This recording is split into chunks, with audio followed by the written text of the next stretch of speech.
We should probably, for the sake of our listeners, stay on track at least. Yeah, I agree. Minimally. I agree. Put some sort of limits on our talk here. So to that end, let's get started.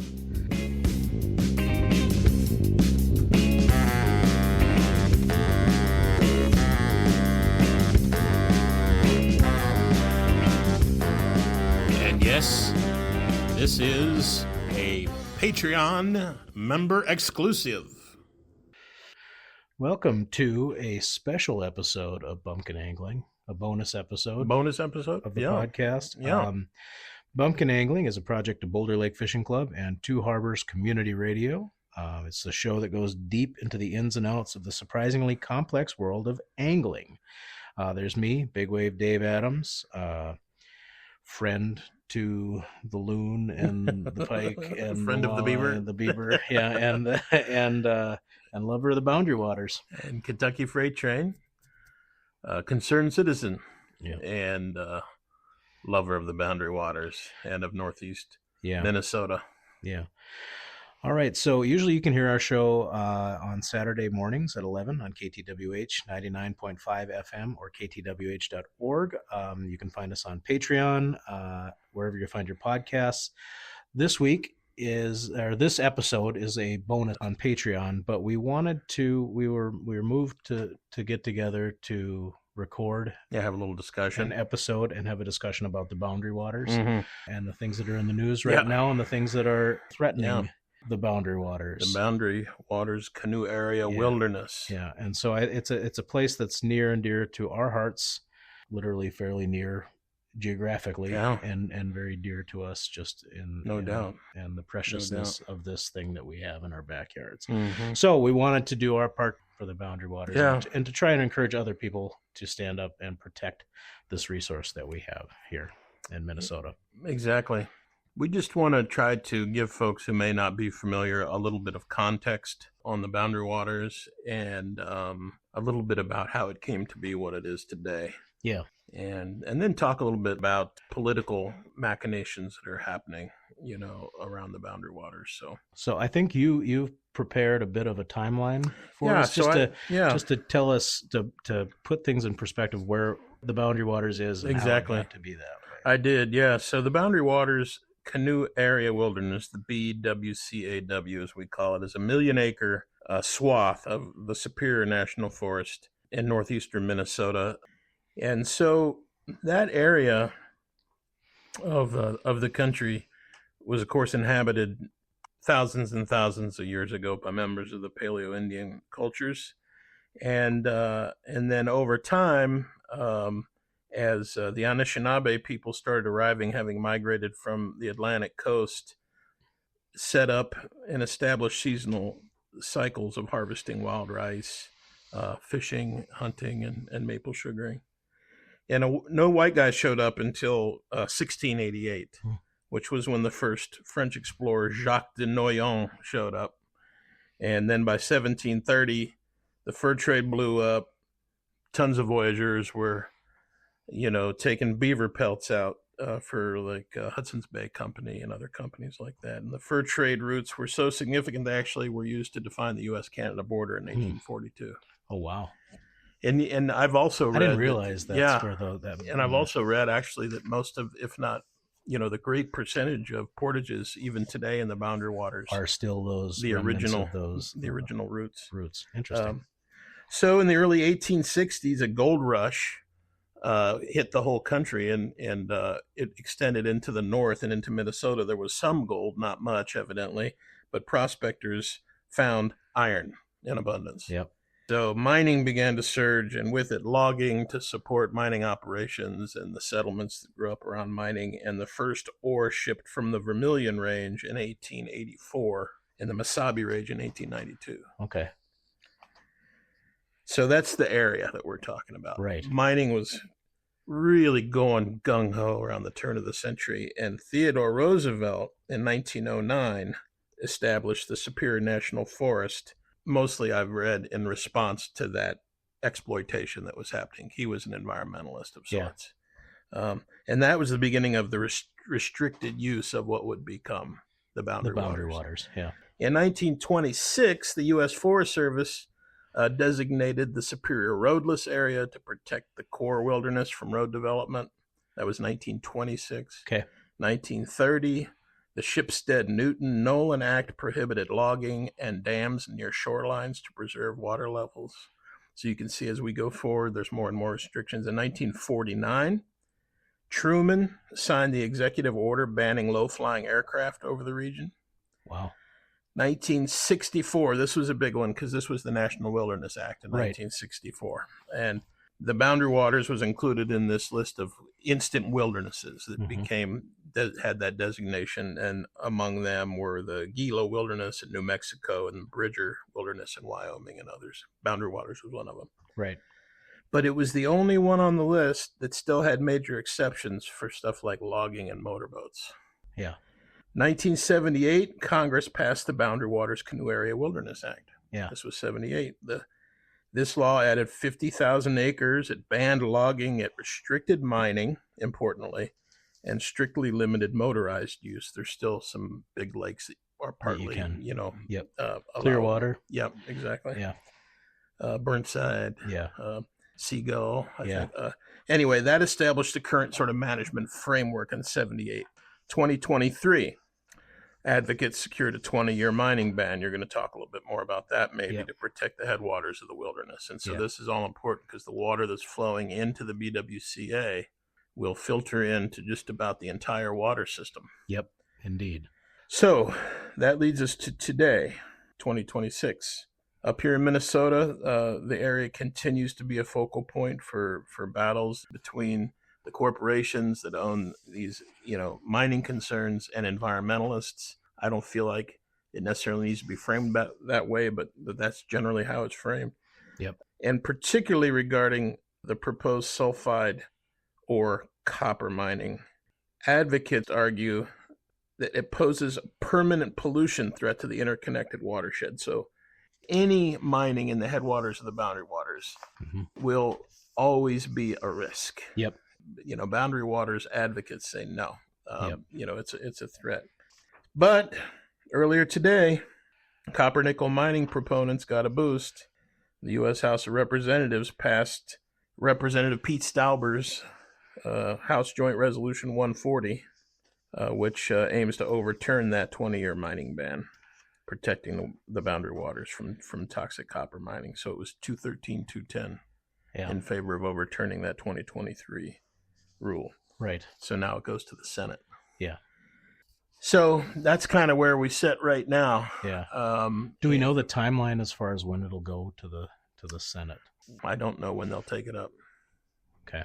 So in 2023, then Interior Secretary Deb Haaland issued a public land order. So this is the 2023 act that protects over 225,000 acres in the Superior National Forest from mining for a 20-year moratorium. So this is from wilderness.org that I'm reading. So last week, the administration took the unprecedented action of submitting the previous administration's decision to Congress purporting to trigger a 60-session-day period for congressional review and disapproval under the Congressional Review Act. So the use of that Congressional Review Act is unprecedented the way they're using it. And they say that mineral withdrawals have never been considered rules under the CRA. They are subject to separate detailed congressional notification procedures. The Federal Land Policy and Management Act. The Interior Department fully complied with these procedures 3 years ago. Stauber's CRA resolution of disapproval takes advantage of last week's unprecedented maneuver, like you were saying with that CRA, seeking to pave the way for a Chilean mining conglomerate onto Fagasta to advance sulfur or copper mining in the area. This is the company that has the contract. These are the ones that are ready to put down the money. So they have leases and they want to build a complex on Birch Lake. Where I go every summer to Birch Lake and fish. I've got my PB Smalley there twice now. Wow. And so it's the Quishway River, which runs north. They're all the rivers. That's one of the major river systems. They're major river systems into the Boundary Waters. And so I do. And I'm sorry, it's not just everything's downstream from there. So Quetico Provincial Park, Yep. Voyagers, everything beyond. Yep. So, Yeah. of course, people would sit here and say that it's safe. Right. And the point is, it may be safe. Right. Okay, let's presume that it is. Accidents happen. And I've got stuff about that And too. So especially, if someone was here who knew a hell of a lot more about copper mining than we do, would say that mining like this sulfide mining, has 100% track record of accidents. Yep. There's exactly. always accidents. Well, we're improving this and the other. So anyway, and once it's out of the box, like you can't clean that. And it's all interconnected by water. Yeah. Like once it's out there, you can't undo that. No. Like we can't get back what we have if we mess this up. Is the main thing that like I can feel in my chest when we're talking about these things, So there's a critical chemical difference between traditional iron mining for taconite and copper nickel mining. The copper nickel mining proposed by Twin Metals. This is from the Star Tribune by Paul Douglas on January 18th of this year. But he says that sulfide mining produces sulfuric acid, a pollutant that cannot be contained by corporate promises. When this rock is crushed and exposed to air, it creates sulfuric acid, battery acid. Mm-hmm. The net result is acid mine drainage. Acid leaches heavy metals, mercury, lead, and arsenic out of the rock and into the water table. Arsenic is a confirmed human carcinogen, and lead is a powerful neurotoxin, especially harmful to children. Mercury is a potent neurotoxin that bioaccumulates in the fish we eat and permanently damages the nervous system. And we talked about some of those things in our episode about eating fish. And part of the problem with how we approach the discussion around valuing the boundary waters and valuing the livelihood of families and good jobs and mining is that we conflate taconite mining and copper nickel mining. Exactly. They're two different types of mining. We're not mining experts, but they are not the same thing. Right. And copper nickel mining poses much greater risk than taconite mining.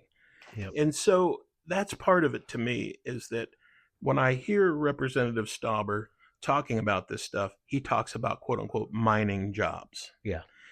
It's been boom and bust in mining in northern Minnesota since the very beginning. Exactly. And a lot of people have raised families on mining and have done very well. And taconite mining is part of it's institutionalized in northern Minnesota. It's part of our culture. Yeah. Copper nickel mining is different. Yep. And so part of it, I think, is that we need to find the fine points and the differences of the types of mining and really discuss those in a way that we can really see how much risk we're willing to take up. Right. And how much we're not. Well, and letting people know and then make that choice. That's right.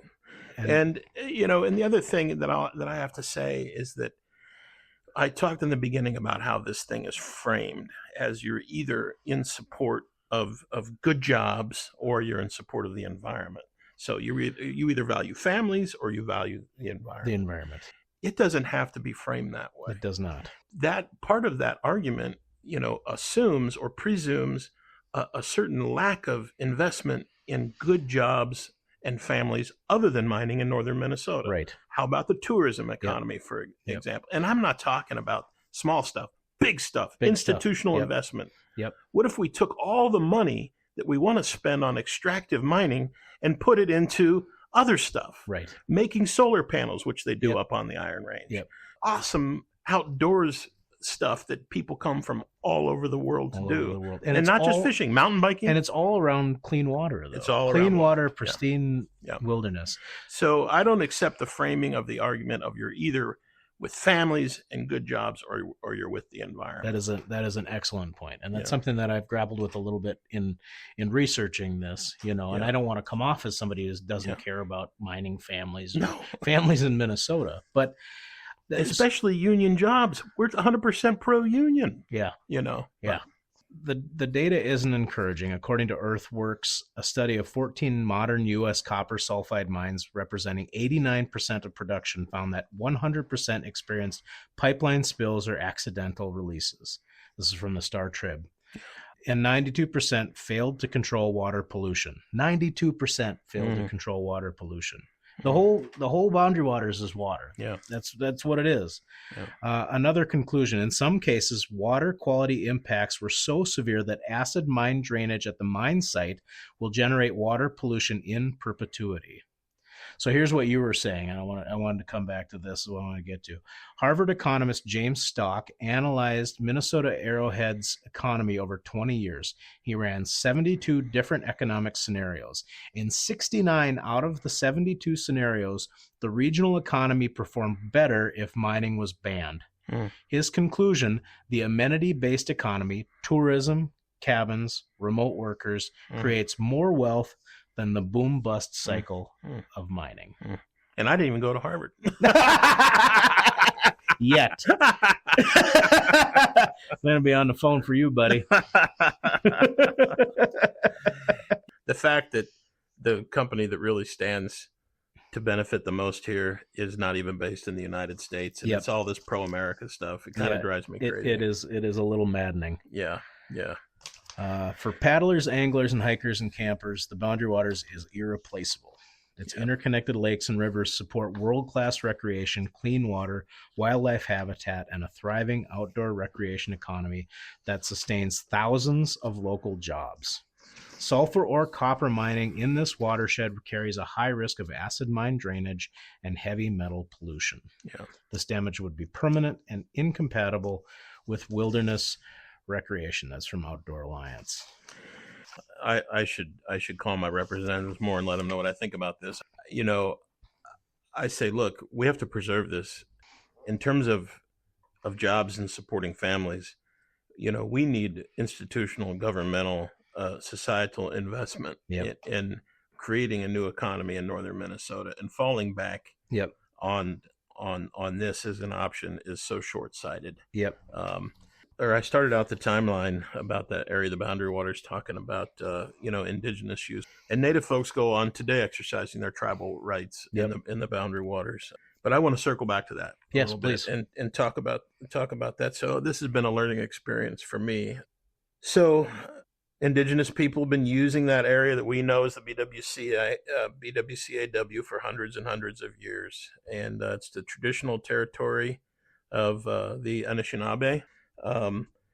Europeans didn't show up until the late 1600s, and that kicked off the fur trade, and importantly, European settlement and displacement of Native people. In 1854, the Treaty of La Pointe guaranteed tribal members the right to hunt and fish throughout what would become northeast Minnesota in 1854. Those rights are still in effect and are overseen and protected by an intertribal nature resource management agency and the Great Lakes Indian Fish and Wildlife Commission. Okay. The Fond du Lac Band of Lake Superior Chippewa fought for decades to get the state of Minnesota to issue water quality standards that took into account those tribal commitments and protect wild rice, which it finally did in 1973. Yeah. So it took people fighting until 1973. So we said in our treaty that you were allowed to come and get rice in perpetuity because it's important to you, your culture. Yeah. But we're not going to promise to keep the water clean enough that rice can it's survive. Going to continue to be, The state did little to enforce the standards that it set in 1973. Right. In May of 2024, the U.S. EPA issued a revision to the Clean Water Act that requires every state to consider tribal treaty rights when crafting water quality regulations. Yeah. So the thing that Minnesota did in 1973, the U.S. EPA did for the nation, at least in law, in 2024. Right. So that's about the law, not necessarily enforcement of the law. I'm sure that if we had tribal members here, they'd say, that law is BS because they don't nobody's enforcing it. So I was reading a quote from this Anishinaabe lawyer, Ame Kraft, who says that water has its own agency, and therefore we need to recognize that in taking up this responsibility, it's not one of control or ownership or jurisdiction over water, but rather a relationship to and with water. There's factors here that go way beyond our experience and the experience of our families. It goes back hundreds and thousands of years. The Right. importance of this land, this water, and what it gives. Yep. Yep. And that idea of, living with the water, and like, I just think that's beautiful for one thing, but it's like, It is. it's so much more sustainable. Yeah. You know what I mean? Like at the base of it, like we're Yeah. animals, like, Yeah. like we got to be able to, like, Yeah, we're made up of water. we're made up of water, We right? have to have clean we water. have to have clean Like, water. There's nothing that's kind of more fundamental than that, right? Right. We have to have clean water. You can mine and make all kinds of money, but if you don't have water. I noticed you've been given your credits. I appreciate that, and I want to do that too here real quick, just Yep. so people can look this up. And okay, I'm going to make a commitment now that I'm going to create this page on our bumpkinangling.com for this bibliography. Yep. But I read from the MNDNR, Politico, the U.S. Forest Service, USDA, the Grinnell Rootstock Volume 9, Issue 1, the Minnesota Historical Society, the Minnesota Reformer, and this cool magazine called Edge Effects, which is a publication of the Center for Culture, History, and the Environment, a research center within the Nelson Institute for Environmental Studies at the University of Wisconsin-Madison. That's called Edge Effects. Edge Effects. It was a very, very cool article about the importance of Manoomin. So those are my credits. So now here we are. It's January 21st. The House of Representatives passed this House Joint Resolution 140, and it's overturning that 20-year mining ban, protecting the Boundary Waters watershed from toxic copper mining. Yep. So what I want to talk about next, like, what now? Yeah. Like, what do you do? Today I went to savetheboundarywaters.org. Yeah. They have what steps you can take next. And of course, top on that list right now, because it's passed the House of Representatives, the next is the Senate. Yeah. And so then it says, call your senator. Yeah. And if the executive director, Ingrid Lyons of that Save the Boundary Waters, was in D.C. today for the vote. Yeah. I mean, yeah, she's got to be just, Call your senator. Call your senator. If you don't have your senator's number on speed dial, if you go to savetheboundarywaters.org, they'll connect you directly to their office and provide a simple script. It'll take you less than it super easy. Makes it less than 2 minutes to do. This is super important. If you don't want to call, you can send an email to your representative, amplify your voice with a written message opposing this dangerous resolution. And again, savetheboundarywaters.org will help you with those steps. For Minnesotans, tell your elected officials in D.C. and at the Minnesota State Capitol to protect the boundary waters. You can donate. Your gift supports the advocacy, grassroots organizing, and legal work needed to keep the boundary waters protected. Volunteer, get involved with Save the Boundary Waters directly. Send a message, like I said, to your senator, or even shop. They've got, I think they've got ways to shop on the site. It says every dollar you spend in our online store goes directly towards protecting the boundary waters. Yeah. So and then you can read more about the bills, bill trackers, and who's supporting them. Mm-hmm. But now's the time. I do believe that we can make change, make our voices heard, and it has to be a movement. We need to be willing to speak up about what matters to us. Once it's gone, some things can't be bought back. That's right. That we're so lucky, and I don't know that we always appreciate it enough. We're so lucky to have this thing so close in our backyard. And all this stuff with the CRA and overturning this, like, it also, I mean, even if you're not a Minnesotan, like this sets a very dangerous precedent when it comes to public lands. This is like, now it's the boundary waters, but what's the next thing that's going to be on? So this is what the Ingrid Lyons, the director of that Save the Boundary Waters organization, said when she was interviewed today. She's a savvy person. What she had to say about what she thought was that the precedent is terrible, because if the mechanics, this business of circumventing the oversight on a decision like this, and using the machination that Stalbert used for this, that sets a precedent that no future government wants to hew to, because then it's just free reign. Yep. There's a reason we do things the way that we do them, and if we start circumventing it, it doesn't end well. So anyway, We want to do our part to make our voices heard. We want you to do your part to make your voices heard. Go to savetheboundarywaters.org. Call your senator, message your senator, let them know how much the Boundary Waters means to you and why it's so important to protect this resource. Volunteer, donate, do whatever you can. Yeah. You know? Thank you, folks. Appreciate you. Yeah. So if you like what you hear and you want to hear more of this, you should definitely check out Boulder Lake Fishing Club. Yeah, on all the socials. All the socials. Big time social. That's right. Yeah. You're going to love it. Northern Minnesota's Northern best Minnesota. fishing club. Yeah. On the socials.